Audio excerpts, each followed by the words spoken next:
Yo, what is going on, you guys? My name is CrazyPie. Today we're going to talk about a comparison video between the G7 as well as the Hemlok. These are two guns that are very similar, and a lot of people compare them, so today we're going to be breaking them down and telling you which one is better, the G7 versus the Hemlok. So if you guys do enjoy, I want to see more content from my channel. My Instagram is linked down below, and comment how you guys feel about which one you like more. I'm really actually determined to see which one you guys want to see more, whether you guys like the Hemlok more or whether you guys like the G7 Scout more. So go ahead, comment it down below. I'm actually excited to see which one you guys like more. But without further ado, let's get straight into it. So I do want to talk a little bit more about the channel and like general information about my YouTube channel back at like the very end of this video, so make sure you do watch all the way to the very end so you guys can get that. I'll even put a little bit of a timestamp on the screen, but let's get into the actual stats. So obviously the G7 and the Hemlok are two very different guns. The G7 coming in with light rounds, being more of a sniper, and then the actual Hemlok is a heavy weapon and it is more of an assault rifle. And we have proof of this if we actually go into the armory and we can see that the G7 is obviously a sniper rifle and the Hemlok is obviously an assault rifle. So obviously these two guns are going to have different attachments. You know, the actual Hemlok isn't going to use a sniper stock just like the G7 will, and the actual, G7 will not use a regular stock. It's going to use an actual sniper stock. So you have to take those into account when you want to use which gun first. So if you have a sniper stock in your inventory and you have a lot of heavy ammo, you're going to want to go for the actual G7. Whichever one you have more attachments for and more ammo for first, I would say is the one that you want to pick up. But in the late game, these two guns vary drastically. Now, with the G7, it caters more of a snipered play, but in all honesty, let's be honest here, I feel like every single person watching this video can agree, no one ever uses the G7 in terms of a sniper. You're not really ever going to find someone ripping a 9x scope on the G7, camping in a bush behind a rock, just aiming down across the map. You're never really going to find someone ever using this thing as a sniper, Let's be honest here, this thing is used as a medium to short range assault rifle. I don't really see much people using it that much just because I'm going to get to a reason after why I don't really want to spoil the whole video. But I feel like the Hemlok has a big one-up over the G7 simply because you can use it in close range as well as you can use it in medium to long range. Now, close range is perfect for the Hemlok because you have the burst mode. But what really shines on the Hemlok and what makes it very good is the fact that you actually have a single shot mode. With the G7, you only have a single shot mode and you can't even really fire it that fast. You can fire the Hemlok a little bit faster if you have it in single shot mode, and it just works. You might be getting a little bit less damage, but you also can use it in close range mode, which is very useful in my opinion. So I'm going to give the Hemlok 1 point here just because it has more versatility, as you can use it in close as well as you can use it in medium to long range. The G7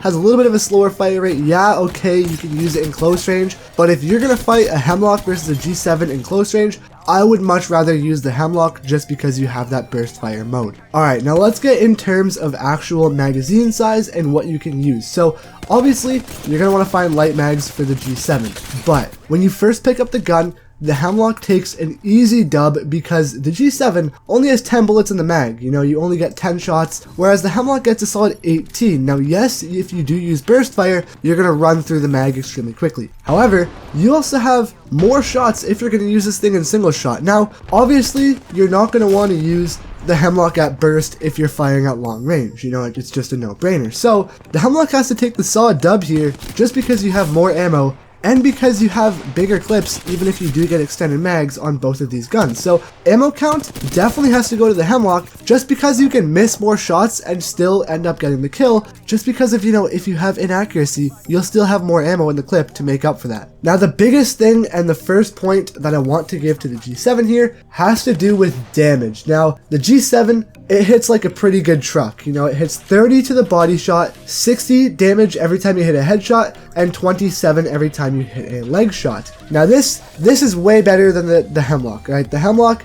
it hits 18 to the body, 36 to the head, and 13.5 damage if you hit them in the legs. So Obviously, the G7 pretty much does double the damage than the actual Hemlok does, which is very good in my opinion. Just a little less than double if you guys are going to be very statistical here. But the G7 clearly has better damage, which means if you are fighting at a longer range in single shot, the G7 is going to be a little bit better. You know, obviously the Hemlok, you can fire it faster and a little bit more accurate because the recoil isn't as bad. But if you are good and are proper and good at controlling the recoil of the G7, you know, you've pretty much got it in the bag. It's not too tough, and you should easily get the kill, you know, because if you're going to hit them for 60 damage to the head compared to 36, it's really only going to take you 3 to 4 shots depending on which armor they have, whereas if you're using the Hemlok, it's going to take you around 5 to 6 in the head. So, you know, just going off of pure accuracy here, the G7 has to give it to the point, or the point has to go to the G7 straight up just because you have more damage. You know, the better damage is obviously better. Now let's get on to the actual, one of the biggest things in my opinion, which has to do with ADS movement speed. ADS movement speed is very crucial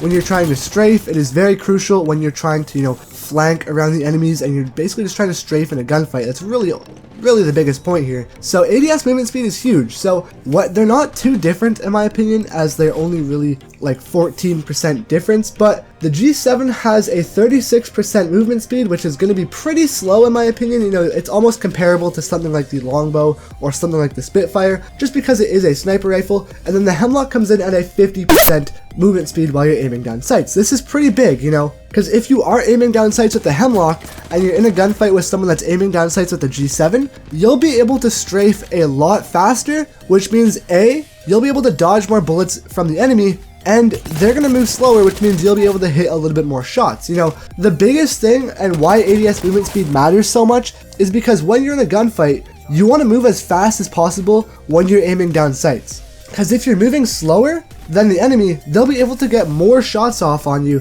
and hit you a lot easier, because if you're a slower moving target, it's just way easier to hit shots off. So obviously the G7 has a slower ADS movement speed, which does not really matter too much, but at the end of the day, you want to be able to move as fast as possible when you are using an ADS. So the point has to go straight up to the Hemlok here. You know, the Hemlok, in my opinion, all around is a more versatile gun. You have the 2 separate modes. You have a faster fire rate when you are in single shot. It's a lot easier to control the accuracy. You have the burst fire for short range. You know, obviously you don't have as good as damage as the G7, but because you have the versatility of the Hemlok and you have more, you know, engagements that you can use this gun in, I definitely have to give the Hemlok the reward here. In my opinion, guys, the Hemlok is better than the G7. You know, comment how you guys feel about that down below. I honestly want to see how you guys feel about that, but in my opinion, straight up, big facts, I think the Hemlok is way better than the G7. So comment down below. Comment how you guys feel about that.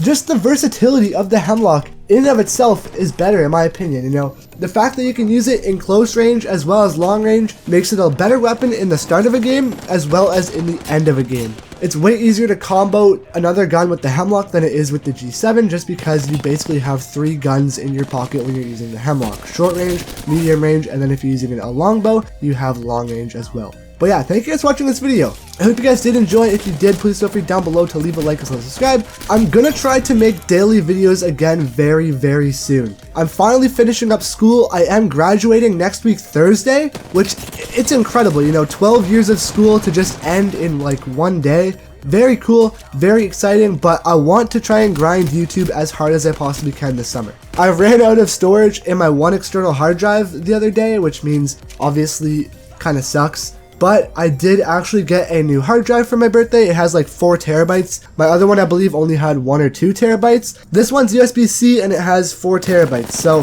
this thing's going to be faster and it's going to last a lot longer, which means, you know, more streams and more videos to come.